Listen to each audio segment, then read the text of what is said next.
श्रीचैतन्यप्रभुं वन्दे नित्यानन्दसहोदितं श्रीनन्दनन्दनं वन्दे राधिका चरणद्वयं गोपीजनसमायुक्तं बृन्दावनमनोहरम् गुरवे गौरचन्द्राय राधिकाय तदालये कृष्णाय कृष्णभगताय तद्भगताय नमो नमः। वंशाकल्पतरुभ्यश्च कृपा सिन्धुभ्यैव च पतितानं पावनेभ्यो वैष्णवेभ्यो नमो नमः। पतितपावन परम करुणामय परम आराध्यतम गुरुपाद पद्म नित्य लीला प्रविष्ट ओम विष्णुपाद परमहंस श्री शिला भक्ति वल्लभ तीर्थ गोस्वामी गुरु महाराज जी की श्री अभय चरण कमल में अनंत कोटि साष्टांग दंडवत प्रणाम करते हुए उनकी अहेतु की कृपा प्रार्थना करता हूँ। परमाराध्यतम शिक्षा गुरुपाद पद्म नित्य लीला प्रविष्ट ओम विष्णुपाद परमहंस श्री शिला भक्ति विज्ञान भारती गोस्वामी महाराज जी के चरण कमल में अनंत कोटि साष्टांग दंडवत प्रणाम करते हुए उनकी अहेतु की कृपा प्रार्थना करता हूँ।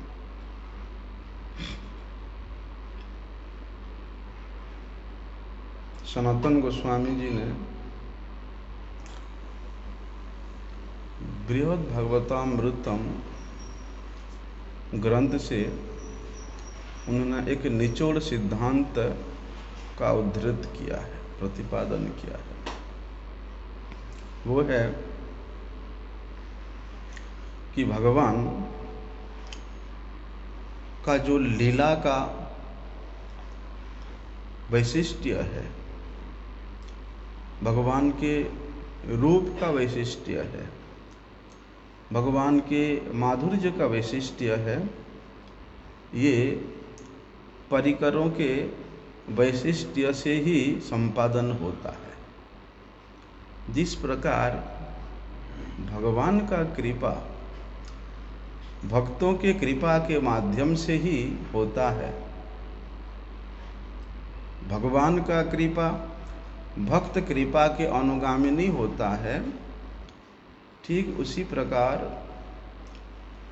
परिकरों के वैशिष्ट्य से भगवान के रूप सौंदर्य का भी वैशिष्ट्य होता है। लेकिन देखो, भगवान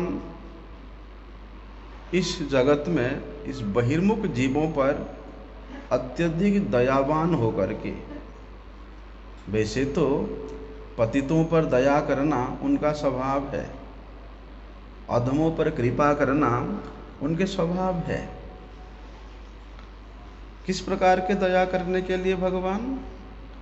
वो जो ब्रज के रूप सौंदर्य है, ब्रज के जो माधुरिमा है, ब्रज प्रेम है, उस ब्रज प्रेम को भगवान इस जगत के जीवों को देने के लिए वे इस जगत में नंदनंदन श्री कृष्ण, जो कि नवकिशोर है, नटवर है, गोप बेज है और वेणुकर है, वेणु वादन करने वाला है, उस रूप को भगवान इस जगत में प्रकट करते हैं और कहते हैं भगवान का ये जो रूप है, नवकिशोर नटवर गोप बेश वेणुधर, ये जो भगवान का रूप है, ये सभी रूपों का यही रूप ही एकमात्र मूल आधार है।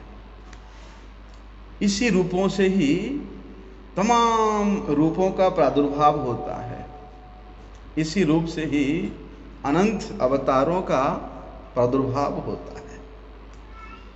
इसी रूप से ही सब कुछ, सभी अवतार प्रकाशित होते हैं।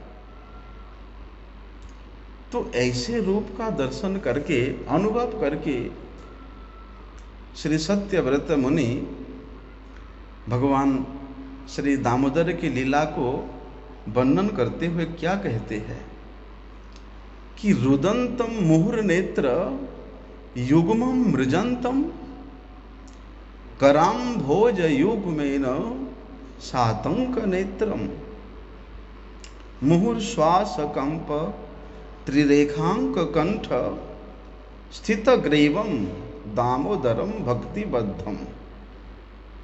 सत्यव्रत मुनि देखो वहां क्या कह रहे हैं, वो भगवान जो तमाम अवतारों के मूल अवतारी है,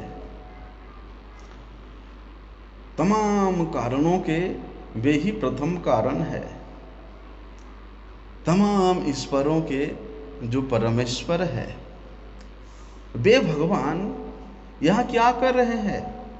वे माँ के हाथ में छड़ी को देख करके रुदंतम मुहुर नेत्र युग्मम मृजंतम रो रहे हैं।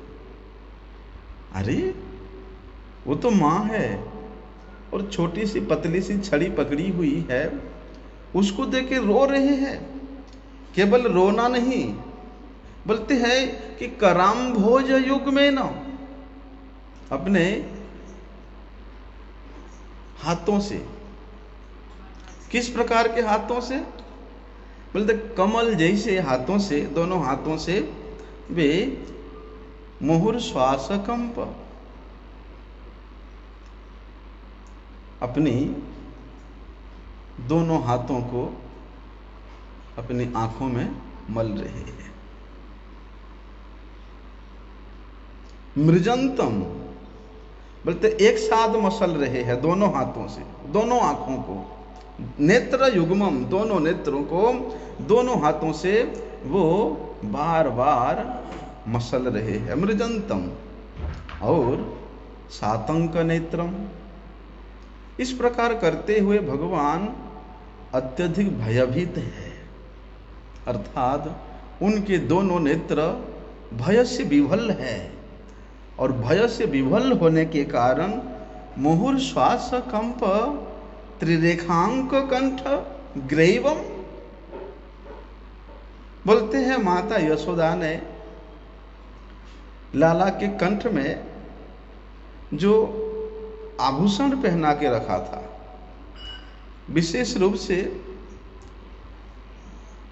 3 लाइन का, 3 धार का एक गुंजामाला पहना के रखी थी। जब कृष्ण बारंबार जोर से श्वास लेते हैं तो उनके उस शंख के समान गले में जो 3 रेखा युक्त गुंजामाला है वो भी कंपित हो रहा है, हिल रहा है।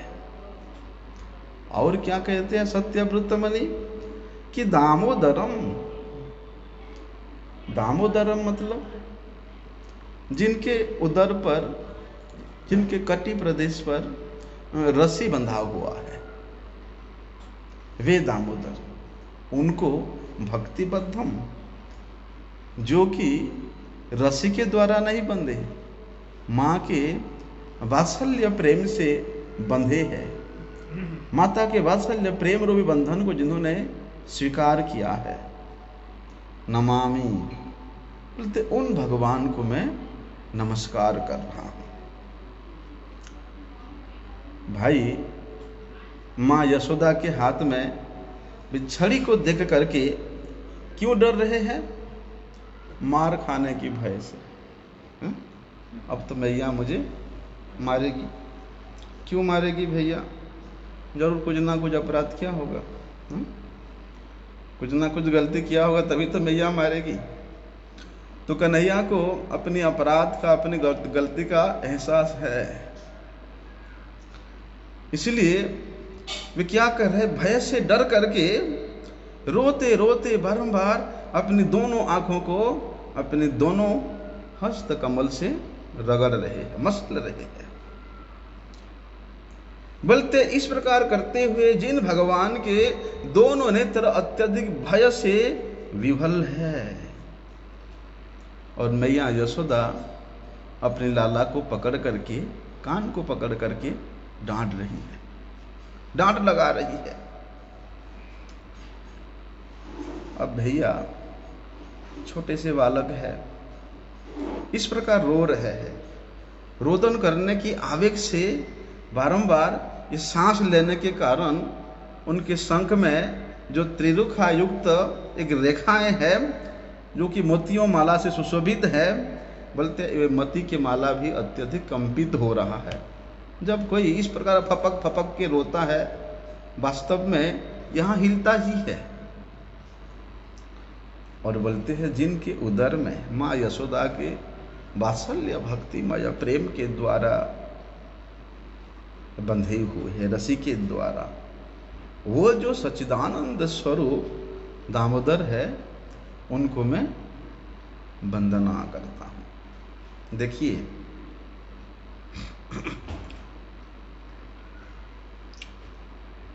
यहाँ भगवान के रोने का, रुदंतम, रोने के लीला का वर्णन करते हुए सत्यव्रत मुनि कह रहे हैं। बोलते ठीक इसी लीला को, भगवान के ये जो रुदंतम लीला है, रोने वाला लीला है, क्रंदन करने वाला लीला है, उसको सुखदेव गोस्वामी ने भी श्रीमद् भागवत में वर्णन किया है। वे किस प्रकार से वर्णन करते हैं कि कृतागसम तम प्ररुदंतम मक्षिणी कर्षंतम भंजन मसणी स्वपानिना उद्विक्ष्यमाण भय विह्वलेक्षणम हस्ते गृहीत्वा विषयन्त्यवागुरात्। वहां पर सुखदेव गोस्वामी वर्णन कर रहे हैं, वे अपराधी, वे मैया के लाला अपराधी किस प्रकार है, रोते हुए है। और रोने के कारण जिनके आंखों के अश्रुओं के द्वारा आंख में जो कज्जल मैया लगाई थी, वो कज्जल उनकी आंखों में सर्वत्र प्रसारित हो गया है। देखने में लग रहा मानो साक्षात जगन्नाथ जी, साक्षात जगन्नाथ जी का रूप प्रकट किए अपने दोनों आंखों को मसल मसल करके। और कहते वहां सुखदेव गोस्वामी करसंतम भंजन मसनी स्वपानिना, कि वे आंखों को अपने हाथों से पोंछ रहे हैं और पोंछते पोंछते थोड़े थोड़े छेद में मैया को देख रहे हैं। कि मैया कहीं मरने की तैयारी तो नहीं कर रही है, पिटने की तैयारी तो नहीं कर रही है। इसलिए कई बार क्या होता है, बच्चे लोग ऐसे आंख तो बंद कर लेते हैं, लेकिन ये उंगली के छेद में से सामने वाला का क्रिया देखते रहते हैं। ऐसे ही कन्हैया अपनी आंखों को मसल मसल करके अपने रूप को तो बदल दिया ही है, और मसलते मसलते वो मीट मीट करके देख रहा है कि मैया क्या पिटने की तैयारी कर रहा है।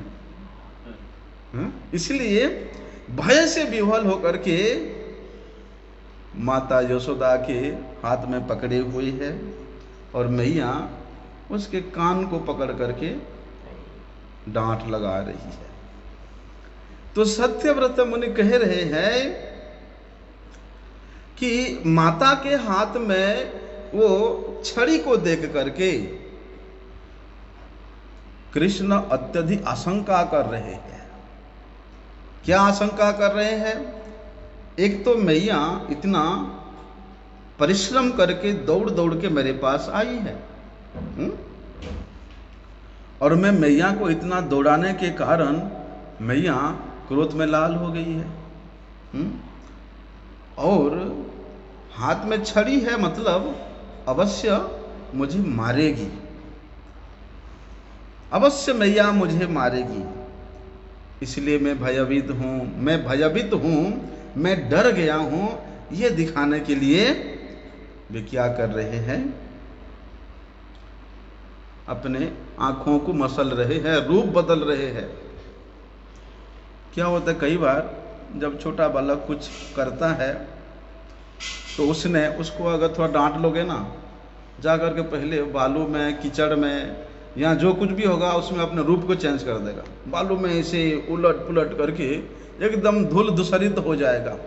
अगर कीचड़ सामने मिल जाए तो फिर कहना ही क्या है ना,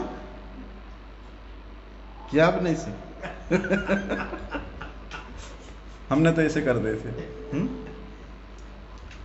पहले अपने रूप को बदलना, पूरे अंग पे, पूरे शरीर पे कीच लगा देना, काली लगा देना, ऐसा करते थे। तो कन्हैया भी भयस विभल होकर के हाथों के द्वारा आंखों को मसलते मसलते अपने रूप को बदल दिए हैं, और इस प्रकार अपने मुखमंडल के शोभा को प्रकाशित कर रहे हैं, जैसे कि वो बहुत डरे हुए हैं, बहुत डर गया है। अब मैं इतना डरा हुआ अगर मैया को दिखाऊंगा, मैया सोचेगी अरे मेरे लाला इतना डर गया है, अब इसको क्या मारूं, ये तो पहले ही डर चुका है, छोड़ देगा। तो कन्हैया अपने बुद्धि का प्रयोग कर रहे हैं। मैं अत्यंत डरा हुआ अगर माता को दिखाऊंगा कि मैं डर गया हूं, तो माता मुझे मारेगी नहीं, मारना छोड़ देगी।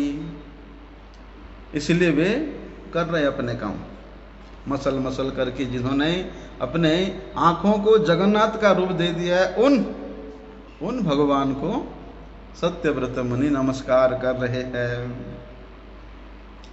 देखो, जब भी कोई बच्चा रोता है ना, छोटा सा बालक, ये अपने एक आंख में आंसू को नहीं पूछता, या एक आंख में, एक हाथ में नहीं रगड़ता।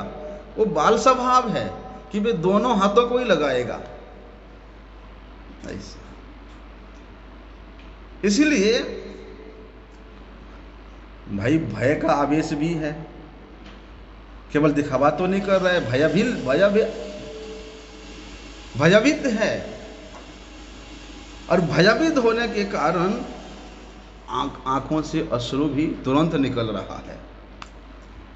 और आंसुओं के निकलने के लिए हैं, या उन अश्रु धाराओं को प्रवाहित करने के लिए ये भी हो सकता है। कई बार क्या होता है, आंखों को जितना रगड़ोगे ना उतना ज़्यादा अश्रु निकलता है, निकलता कि नहीं?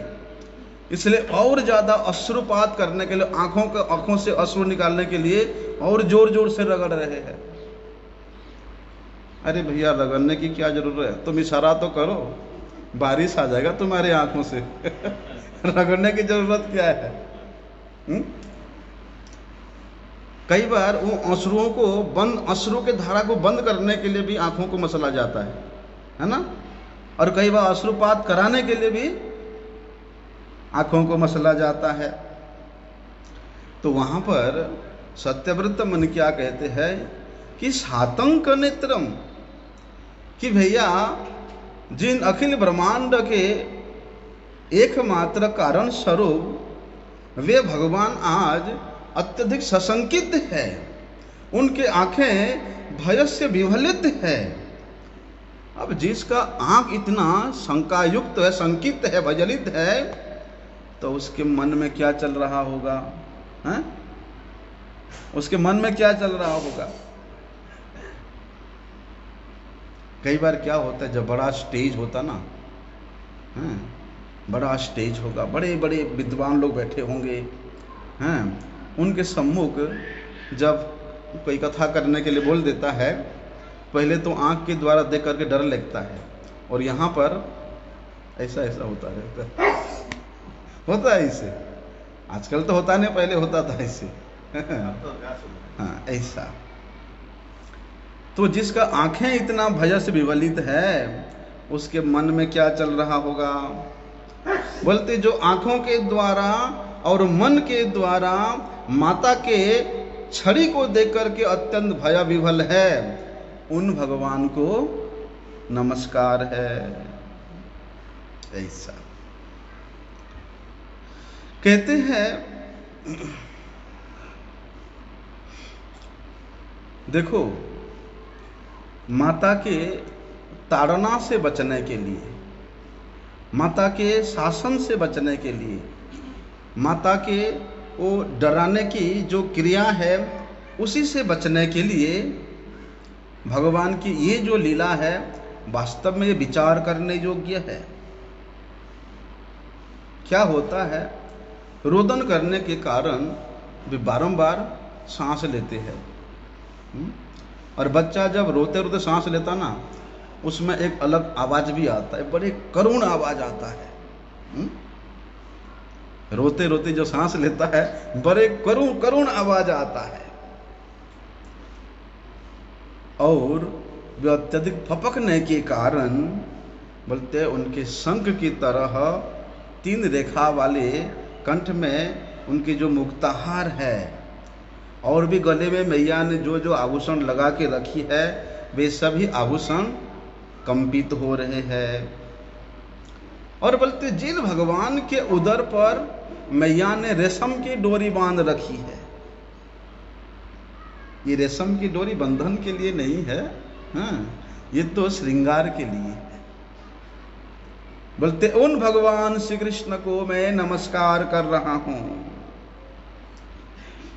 इसके द्वारा क्या होता है, कहते हैं कि गोपी को उलूखले दानवाम बबंधम प्राकृतम यथा, श्रीमद् भागवत के श्लोक का एक पद है। देखो, भगवान को 2 जगह में बंधा हुआ है। एक तो उनके उदर पर बंधा हुआ है, और फिर उखल में बंधा हुआ है, हैं? उदर का बंधन है, और वही बंधन फिर उखल में बंधा हुआ है। तो दोनों जगह पर बंधन उक्त हुआ है।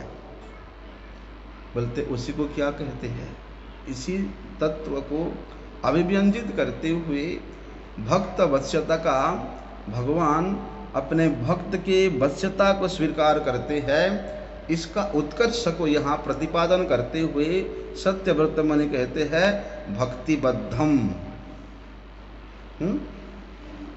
कि वे भगवान केवल भक्ति के द्वारा बंधे जा सकते हैं। देखिए,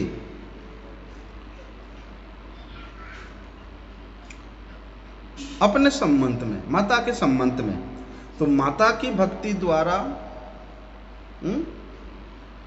स्वयं श्री कृष्ण माता के भक्ति द्वारा या माता के संबंध में अपनी भक्ति द्वारा वे बंधन को स्वीकार करते हैं।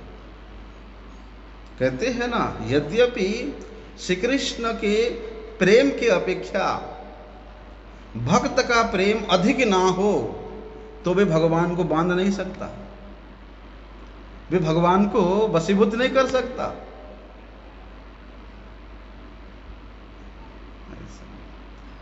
इसलिए यद्यपि श्री कृष्ण का माता यशोदा के प्रति अत्यधिक प्रेम था, लेकिन उस कृष्ण के प्रेम के सामने माता का प्रेम अति उच्च स्तर का था। इसलिए वे बंधन को स्वीकार किए। ऐसा नहीं कि केवल भक्त ही भगवान का भक्ति करता है, भगवान भी भक्त के भक्ति करते हैं। कहते हैं ना, ये यथा माम प्रपद्यन्ते स्ताम तथैव भजामि हम, मैं भी उसी भक्त को उसी प्रकार से भजना करता हूं। इसलिए भगवान केवल भक्ति के द्वारा ही बंधे जा सकते हैं। ऐसा कोई पास नहीं है, ना वरुण पास, ना नाग पास। कितने पास है महाभारत युद्ध में आपने सुना होगा। कोई पासों के द्वारा भगवान को कोई भी आवद्ध नहीं कर सकता है। अरे तमाम पासों को, जिन भगवान का नाम का स्मरण करने मात्र तमाम पास बंधन छूट जाता है, कट जाता है, उन भगवान को ऐसा कोई पास होगा जो बंधन कर सकता है। लेकिन कहते हैं यशोदा मैया अनेक प्रकार के पासों के द्वारा श्री कृष्ण को अपने उस नवनीत चोर लाला को बांधने के लिए प्रयास किया, लेकिन जितने प्रयास करती है उतने बार 2 उंगली छोटा पड़ जाता है। आता है श्रीमद् भागवत में इस प्रसंग का वर्णन आता है। वहां सुखदेव गोस्वामी वर्णन किया है कि तद्दाम बध्यमानस्य स्वार्भकस्य कृतागसः द्युंगुली नो अभुत्तेन संदधे अन्यच्च गोपिका यदासित अपि न्यूनम तेनान्यत् अपि संदधे तदपि द्यंगुलम न्यूनम यत् यत् दत्त बंधनम एवं स्वगेह दामानि यशोदा संदधाद्यपि। वहां कहते हैं वे अपराधी बालक को, वे नवनीत चोर स्वरूप बालक को बांधने के समय में हमेशा बंधन की डोरी 2 उंगली छोटी पड़ जाती है, छोटी रह जाती है। अभी यशोदा मैया एक डोरी से दूसरी डोरी को जोड़ती है, फिर भी छोटी पड़ जाती है। दूसरी से तीसरी डोरी जोड़ती है, फिर भी 2 उंगली छोटी पड़ जाती है। बल्कि इस प्रकार नंद महाराज के महल में जितना भी डोरियां थी सब एक दूसरे से जोड़ी गई और यशोदा मैया लाला को बांधने का प्रयास करती गई और जितने बांधने का प्रयास करती उतने बार ही 2 उंगली छोटी पड़ रही थी।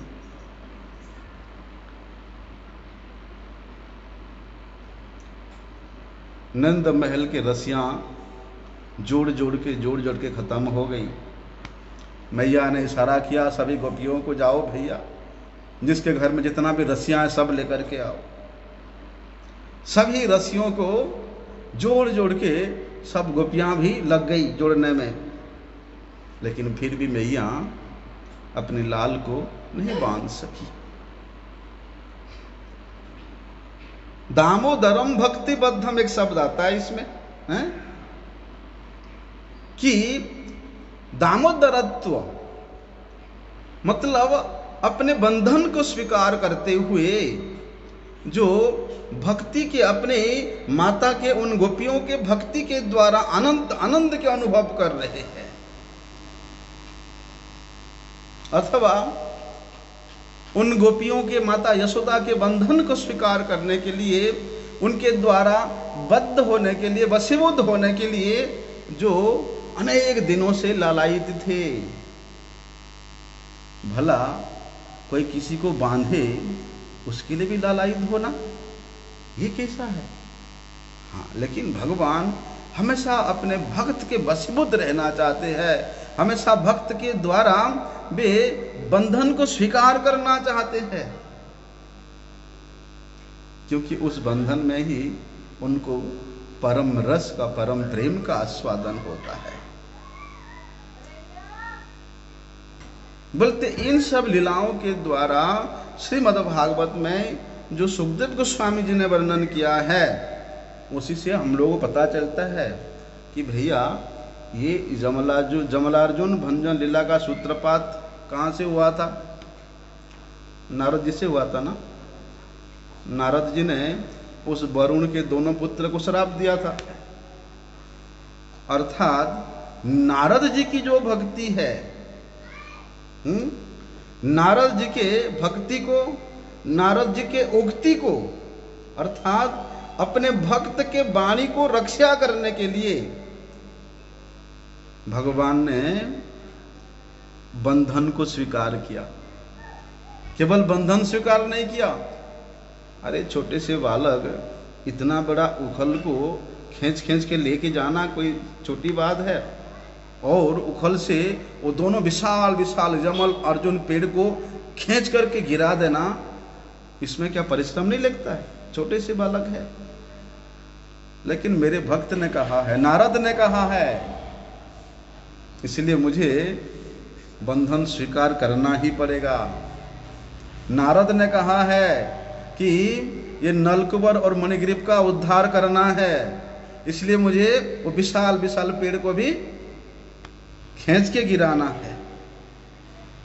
वहां है श्रीमद् भागवत में कि स्वमातुः खिन्न गात्राया विस्त्रस्तकवरस्त्रजः दृष्ट्वा परिश्रमं कृष्णः कृपया आसि स्वबन्धने एवं संदर्शिता ह्यंग हरिणा भक्तवश्यता स्ववसेनापि कृष्णेन यस्येदं स्वस्वरं वसे।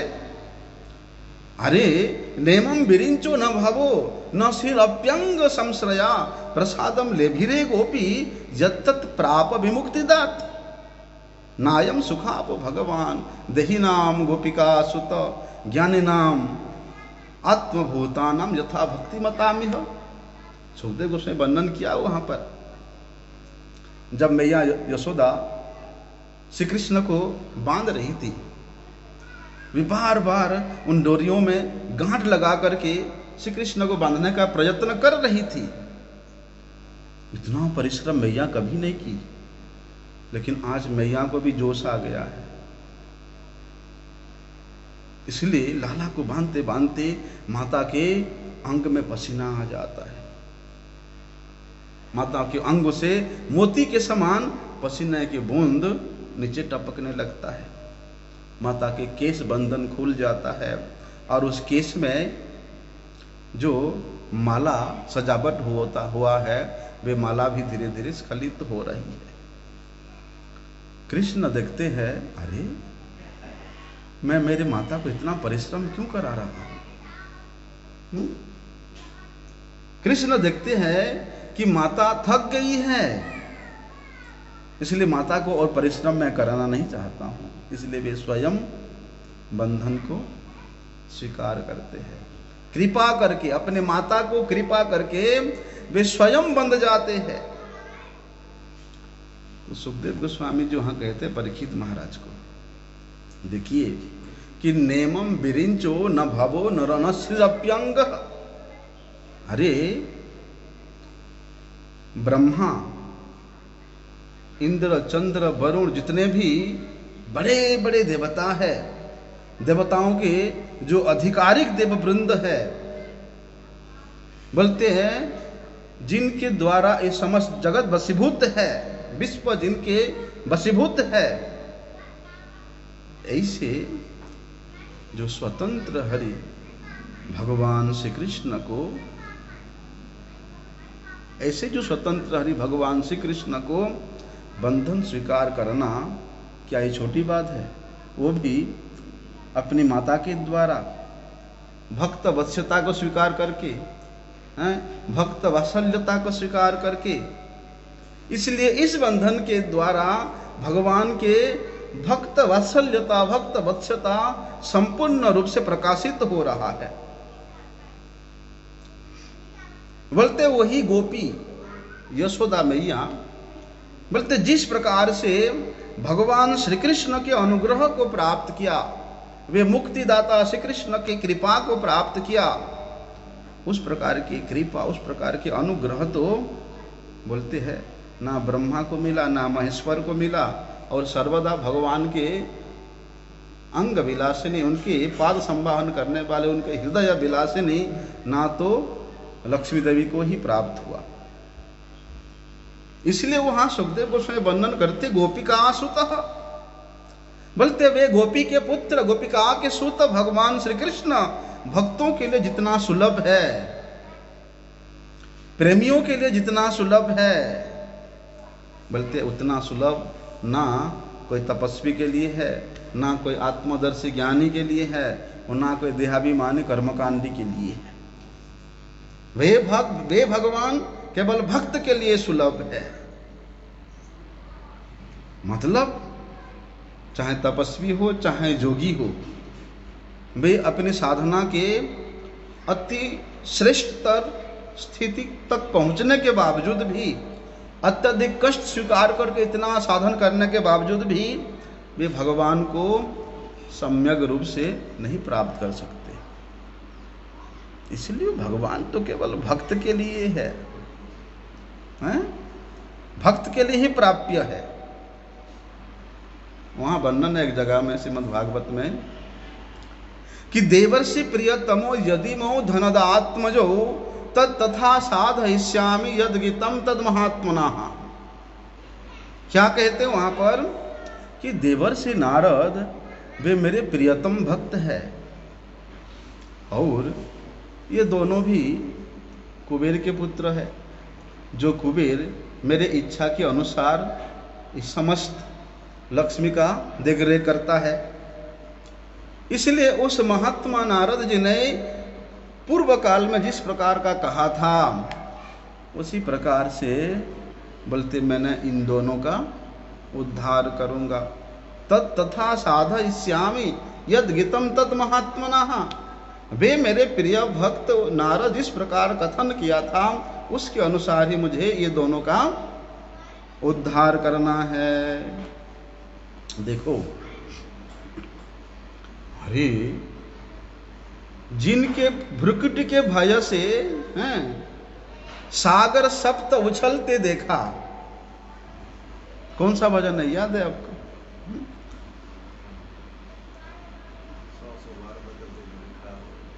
हाँ, 100 बार मचलते देखा।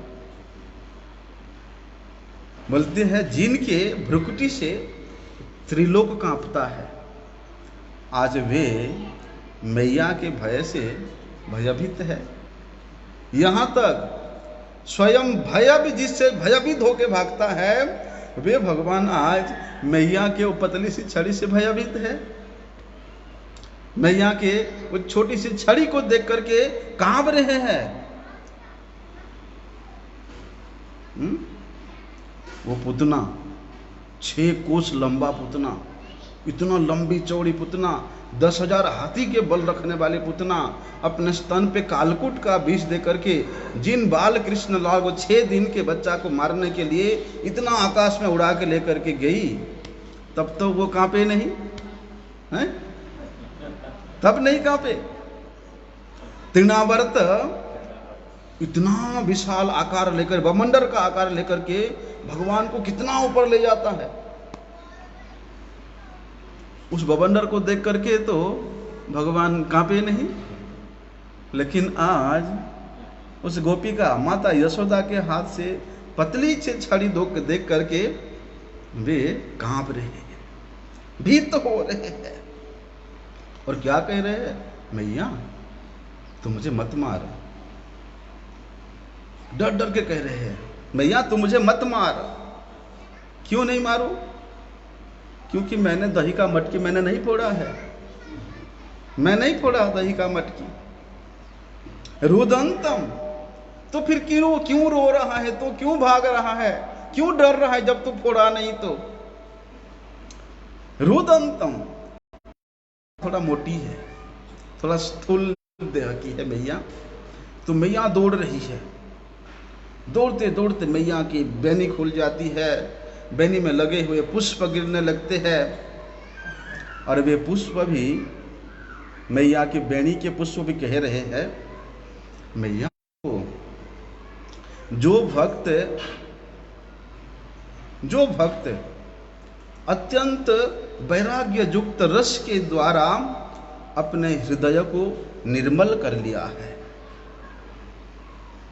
अपनी गुरुवाणी के द्वारा, गुरुजनों के उपदेश के द्वारा, गोस्वामी गणों के उपदेश को जिन्होंने शिरोधार्य करके पग पग पे चलता है, वे निर्मल हृदय वाले साधक के हृदय में भगवान श्री कृष्ण के ये जितने प्रेममयी लीलाएं हैं, ये प्रकाशित होती है। इसीलिए गुरुवाणी को छोड़ करके, गुरुजनों के उपदेश को छोड़ करके, गोस्वामी गणों के निर्देश को छोड़ करके भगवान श्री कृष्ण के ये ब्रज के जो प्रेममयी लीला है, इसको समझना बड़ा ही दुरूह व्यापार है। रघुनाथ दास गोस्वामी जी वहां वर्णन करते हैं कि न धर्मम नाधर्मम श्रुतिगण निरुक्तम किल कुरु ब्रजे राधा कृष्ण प्रचुर परिचर्याम्यहनंतनु सचि सुनु नंदीश्वरपति सुतत्वे गुरुवरम मुकुंद पृष्ठत्वे स्मर परम अजस्रम ननु मनः। इस सिद्धांत को रघुनाथ दास गोस्वामी जी ने अपने मन को, अपने हृदय को निमित्त बना करके भी क्या कह रहे हैं कि रे मेरे प्यारे मन, श्रुतियों में जो धर्म और अधर्म की बातें बतलाई गई है उसको तुम छोड़ दो, उसको करना नहीं। किस प्रकार के धर्म अधर्म? बोलते जो पुण्यजनक धर्म है और जो पाप मूलक अधर्म है उसके प्रति दृष्टि मत दो, करना ही नहीं उसको। बल्कि हमारे श्रुतियों ने जो निर्देश दिया है, हमारे शास्त्रों ने जो चरम सिद्धांत के रूप में हमारे अंतिम उद्लक्ष्य को प्रतिपादित किया है, वो क्या है? ब्रजे प्रसिद्धम नवनीत चौरम। बल्कि श्रुतियों ने जिनको सर्वश्रेष्ठ तत्व के रूप में, परम सर्वोपादय चरम उपास्य के रूप में, सर्वोपरि परम तत्व के रूप में निर्धारित किया है, वे वृंदावन में श्री राधा कृष्ण जुगल की सेवा करो, उनकी परिचर्या करो, और कुछ धर्म अधर्म के चक्कर में पड़ना ही नहीं है। लेकिन किस प्रकार से करना? कहते हैं कि सची सुनुम, सची नंदन भगवान श्री गौर हरि, उनको किस प्रकार से जानना? बोलते नंदीश्वर पति सुतत्वे, बोलते नंदन नंदन भगवान श्री कृष्ण से उनको अभिन्न जान करके, और मुकुंद प्रेष्ठत्वे स्मर परम अजस्रम गुरुवरम ननु मनः, और श्री गुरुपाद पद्म को उन भगवान मुकुंद के अत्यंत प्रिय जान करके, अत्यंत प्रेष्ठ जान करके, उनके वाणी को अपने हृदय में धारण करके सर्वदा उस वृंदावन के राधा कृष्ण चरण जुगल को स्मरण करो, स्मरम मनः। तब जाके भगवान के ये जो अति रहस्य से युक्त मधुराति मधुर लीला हम लोग समझ पाएंगे, अनुभव कर पाएंगे, अन्यथा कभी नहीं हो सकता है। देखो, यदि धर्म अधर्म को त्याग दें तो जीना तो बड़ा मुश्किल हो जाएगा भैया, हैं? भाई वेदों में, श्रुति शास्त्रों में जो धर्म अधर्म की बात बतलाई गई है वो तो मनुष्यों के लिए बताई गई है। अगर तुम उसको छोड़ दोगे तो तुम फिर जीवन निर्वाह किस प्रकार से करोगे? ठीक है, आपने बोल दिया कि अनन्य रूप से श्री राधा कृष्ण जुगल चरणों की परिचर्या करो, सेवा करो, उनके आश्रय जाओ। तो उनके आश्रय में जाने से, धर्म अधर्म को छोड़ देने से, धर्म कर्म को छोड़ देने से हमारा जो नैमित्तिक धर्म है, नैमित्तिक कर्म रूप धर्म है, उसके आश्रय को छोड़ दें तो हम किस प्रकार से कर सकते हैं, रह सकते हैं? भगवान भी वहां कहते हैं ना, सर्वधर्मान परित्यज्य माम एकम शरणं व्रज अहम त्वाम सर्व पापेभ्यो मोक्षयिष्यामि मा शुचः। चलो ठीक है, आपके कहने के अनुसार हमने धर्म अधर्म को सब कुछ छोड़ दिया, लेकिन अनन्यता पूर्वक श्री श्री राधा कृष्ण जुगल चरणों की भजन करने को निर्देश दे रहे हैं। यदि श्री चैतन्य महाप्रभु को फिर हम किस रूप में ग्रहण करके उनका भजन करें? हैं? अगर चैतन्य महाप्रभु जी को अपने उपास्य के रूप में हम भजन करते हैं तो फिर राधा कृष्ण के अनन्य भजन किस प्रकार से होगा? हैं? हो सकता है? और तीसरी बात यह है, एक तो धर्म अधर्म को छोड़ करके जीवन निर्वाह करना असंभव है। दूसरी बात है कि आप बोलते हो कि राधा कृष्ण का अनन्य भजन करो, फिर गौरांग महाप्रभु प्रतिष्ठा करते हो मंदिर में, हैं?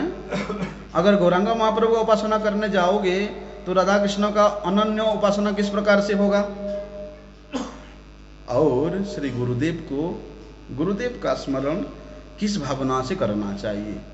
बल्कि इन शंकाओं को निराकरण करने के लिए वहाँ पर रघुनाथ दास गोस्वामी जी ने हम लोगों को निर्देश दिया है।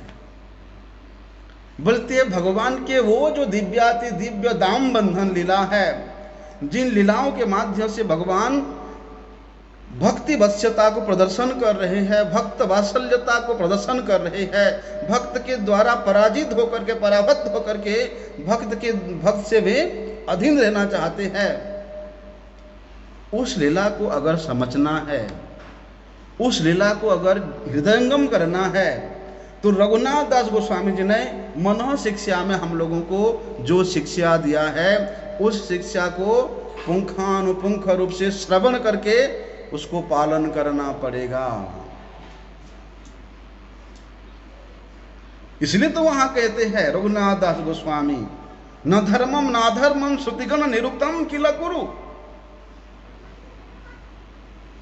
ये जो उपदेश है, इस उपदेश का क्या सारार्थ है, इसको हम लोग कल श्रवण करेंगे।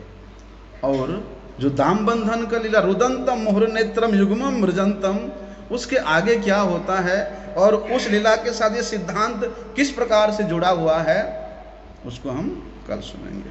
वंशा कल्पतरुभ्यश्च कृपा सिंधुभ्यैव च पतितानां पावनेभ्यो वैष्णवेभ्यो